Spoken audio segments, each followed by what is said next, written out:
Divisi Humas Polri, Irjen Sandi Nugroho menyebut kematian Vina dan Eki di Cirebon 2016 lalu berdasarkan hasil visum adalah pembunuhan yang sadis. Polri klaim bahwa ketika para terpidana ditunjukkan foto Peggy Setiawan, mereka mengaku bahwa benar Peggy adalah pelakunya. Dan kami sempat baca bagaimana hasil visum. Masya Allah, kami merinding. Ini visum baru atau visum lama? Visum yang lama. Hasil visum lama yang sudah dipaparkan dalam sidang pengadilan juga. Almarhum Ananda Eki dan Ananda Vina itu adalah korban pembunuhan sadis. Mohon maaf, sedikit saya sampaikan. Kepalanya pecah. Lehernya patah. Rahangnya ini atas bawah juga patah. Dan ada luka benda tajam, ada luka benda tumpul, yang semuanya itu merupakan pembunuhan yang sangat sadis menurut kami. Ya. Maka hati nurani kita paling dalam adalah tentunya kita akan memberikan ruang dan porsi yang sama. Silahkan para pembela dari tersangka, itu haknya, tapi di sisi yang lainnya marilah kita hormati trauma psikologis dari para keluarga korban. Nanti Mas Indra bisa lebih jelas menyampaikan bagaimana sih trauma psikologis itu dengan adanya peristiwa tersebut. Dan kalau dibilang bahwa alat bukti kurang, ini sedikit saya buka sedikit lah. Sebenarnya saya nggak pengen membuka masalah kayak gini karena lebih cenderung ke pengadilan sebenarnya. Ini contohnya. Ini adalah foto Peggy tahun 2016. Oke. Ini yang diambil penyidik ketika penggerbekan di sana, difoto dan ditunjukkan sama pelaku, dan di BAP. Di dalam BAP itu menyebutkan bahwa ya ini Pak, ini Peggy Pak, ini pelakunya. Ini sebagai contoh bahwa penyidik tidak asal-asalan untuk menetapkan siapa yang akan menjadi tersangka. Dan prosesnya sangat panjang. Membantah pernyataan Polri terkait hasil visum Vina dan Eki, pakar psikolog forensik Reza Indragiri menyebut hasil pemeriksaan dokter saat itu hanya menyatakan kematian tidak wajar, bukan pembunuhan. Reza klaim kematian tidak wajar tidak bisa serta-merta disebut sebagai pembunuhan. Kesempatan untuk membaca berkas, termasuk visum et repertum dan laporan otopsi yang dilakukan oleh dokter umum 2 orang dan dokter forensik 1 orang. Dengan segala hormat saya nih Pak Sandi, ketika saya membaca visum et repertum, saya tidak menemukan di situ ada simpulan bahwa kedua korban, yaitu almarhumah Vina dan almarhum Eki, adalah korban pembunuhan. Tidak ada. Tidak ada? Tidak ada. Bunyinya adalah kematian tidak wajar. Tetapi kematian tidak wajar tidak serta-merta bisa disimpulkan sebagai akibat pembunuhan. Saya mundur 1 langkah. Dari sudut pandang forensik, ketika kita menyimpulkan penyebab kematian, NASH, N natural. Ini bisa dianggap sebagai kematian yang wajar. Karena sakit, karena usia lanjut, dan seterusnya. 3 selebihnya ini yang tergolong sebagai kematian tidak wajar, yaitu accident, suicide, homicide. Kecelakaan, bunuh diri, dan meninggal seseorang akibat perbuatan orang lain.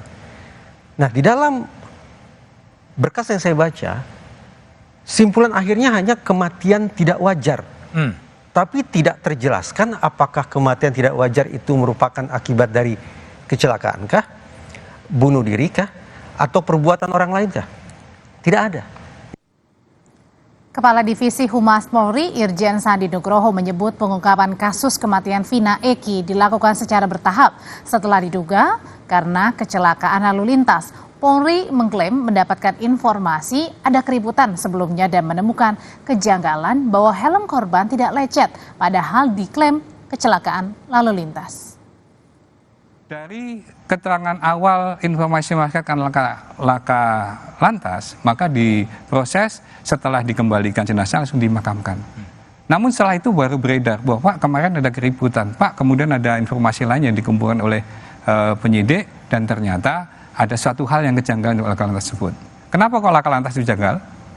Karena kalau dibilang itu adalah laka lantas, helmnya tidak lecet. Tidak lecet. Helmnya masih utuh.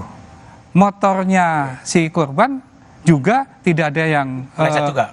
Rusak, hanya lecet sedikit. Kemudian dilihat dari hasil visumnya, masa helmnya nggak pecah, tengkoraknya bisa Oke. patah. Di sisi lain, penasihat hukum Peggy Setiawan Sugianti menyebut polisi tidak membawa surat penggeledahan di tahun 2016, 3 hari usai kematian Vina dan Eki. Ketika polisi datang, Ibu Peggy sudah menjelaskan saat itu bahwa Peggy sedang bekerja di Bandung. Saya yakin kenapa saya berada di sini di garda terdepan, karena ibunya Peggy adalah ART di rumah saya. Kebetulan Peggy, ART di rumah saya. Dia sudah bekerja dari tahun 2014 ikut dengan saya, dan saya tahu persis Peggy Setiawan itu siapa, seperti apa anaknya. Karena pada saat penggeledahan di tahun 2016 pun terhadap rumah Peggy Setiawan pada tanggal 30 Agustus 2016 setelah 3 hari kejadian, Peggy tidak ada di tempat. Dia sedang bekerja di Bandung, dan itu pun dikatakan pada ibunya bahwa Peggy sedang bekerja di Bandung. Kenapa pada saat itu kalau memang Peggy Setiawan, klien kami itu adalah diduga sebagai pelaku, tidak dilakukan pemanggilan secara patut terhadap Peggy Setiawan. Kalaupun pada saat itu Peggy Setiawan dilakukan pemanggilan secara patut, mungkin saya pun akan mendampingi dia, karena ibunya memang adalah bagian dari hidup di keluarga saya. Pasti saya akan dampingi, dan mungkin akan diminta klarifikasi pun akan saya dampingi. Tapi kenapa pada tahun 2016 itu setelah penggeledahan, dan penggeledahan itu juga tidak ada surat penggeledahannya, tidak ada surat dari penetapan pengadilan maupun dari kepolisian, kemudian juga tidak ada izin dari RT RW setempat.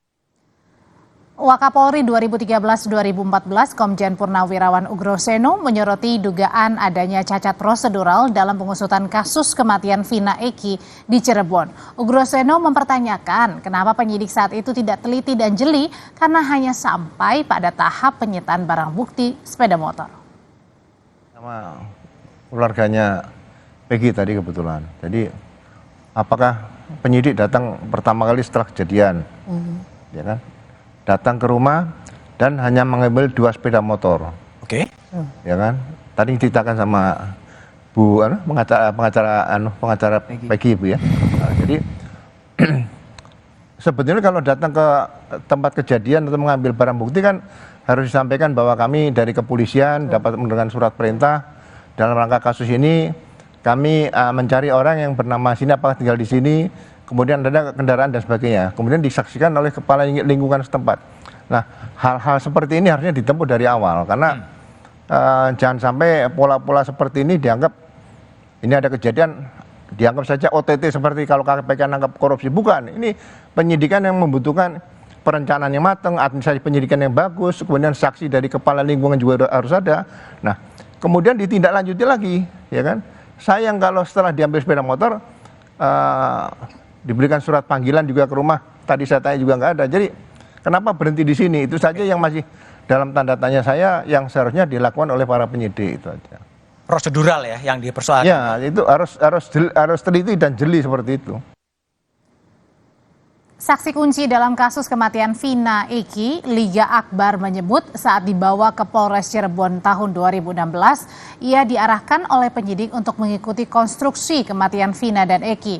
Liga Akbar baru mencabut berita acara pemeriksaan BAP saat itu karena baru mengerti persoalan hukum. Liga, kenapa dulu Anda memberikan keterangan seperti yang Yudhya Alamsyah terangkan tadi? Apa yang terjadi? Ada tekanan atau situasi seperti apa? Karena saya juga awalnya nggak tahu kalau itu mau ada pemeriksaan, tiba-tiba kan dijemput di rumah tuh. Di rumah dibawa ke Polres Cirebon Kota. Saya nggak tahu itu kalau mau ada pemeriksaan BAP. Nggak, tapi ketika Anda diperiksa memang cerita seperti tadi? Ya diarahkan, Pak. Diarahkan? Ya. Yang mengarahkan siapa, Liga? Pemerintah. Saya sudah mengatakan saya tidak ada di situ dan saya tidak tahu. Artinya diarahkan oleh siapa? Pemeriksa. Oleh pemeriksa? Ya. Lalu kemudian Anda mencabutnya di mana? Mencabutnya di Polda, Pak. Di Polda sekarang dicabut? Ya, di BAP yang dahulu saya cabut, Pak. Oh, waktunya begitu panjang. Kenapa dicabutnya baru sekarang? Ya karena dulu saya awam hukum, tidak tahu kalau BAP itu bisa dicabut, Pak. Sekarang udah tahu hukum? Didampingi kuasa hukum saya, Pak. Oke. Polisi masih menyelidiki dugaan obstruction of justice atau perintangan penyidikan pada kasus pembunuhan Vina Eki di Cirebon, Jawa Barat. Kabid Humas Polda Jabar, Kombes Jules Abraham Abbas bilang, penanganan kasusnya masih terus berjalan. Sebelumnya polisi telah memeriksa sejumlah saksi terkait kasus ini, meski belum disebutkan siapa pihak yang diduga melakukan perintangan penyidikan.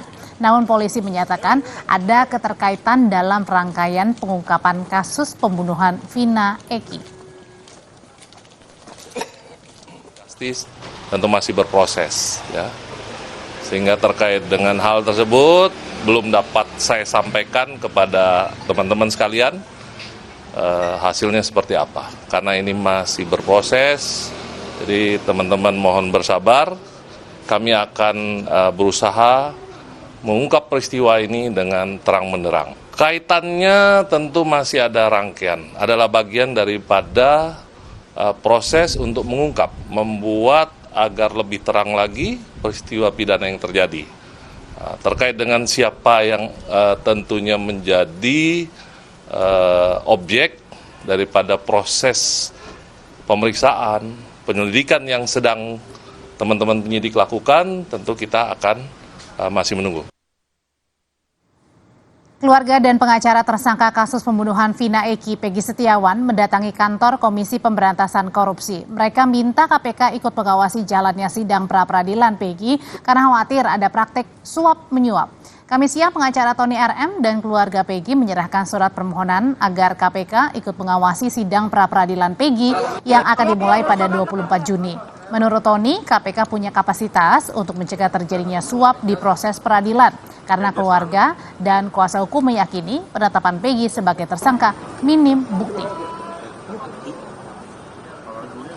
Menyampaikan surat permohonan pengawasan dalam hal kewenangan KPK adalah pencegahan, ya. Khawatir terjadinya suap dalam sidang pra-peradilan Peggy Setiawan. Kenapa kami sampaikan surat minta KPK agar mengawasi, memonitor aparat penegak hukum yang terlibat dalam proses persidangan pra-peradilan Peggy Setiawan ini? Karena kami, penasihat hukum Peggy Setiawan, sangat yakin bahwa Peggy Setiawan itu bukanlah pelakunya. Perkembangan paling baru dari kasus pembunuhan Vina Eki, kita sapa jurnalis Kompas TV Ninda